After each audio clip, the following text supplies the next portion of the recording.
நான் அசைக்கப்படுவதில்லை. கர்த்தரை எப்பொழுதும் எனக்கு முன்பாக வைத்திருக்கிறேன்.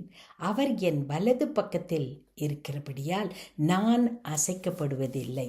சங்கீதம் 16:8. தாவீது ராஜா பலவிதமான எதிர்ப்புகளை வாழ்க்கையிலே சந்திக்கிறார். எந்த எதிர்ப்பாக இருந்தாலும், வீட்டுக்குள்ளேயும் எதிர்ப்பு, வெளியிலேயும் எதிர்ப்பு, அவர் வேலை செய்த இடத்திலும் எதிர்ப்பு, அவரை சுற்றி எதிர்ப்புகளை மட்டும்தான் சந்திக்கிறார். ஆனால் அவர் தைரியமாக சொல்ல முடிகிறது, நான் அசைக்கப்படுவதில்லை. காரணம் என்ன தெரியுமா? அவருக்கும் தேவனுக்கும் இருந்த நெருக்கமான நிரந்தரமான தொடர்பு.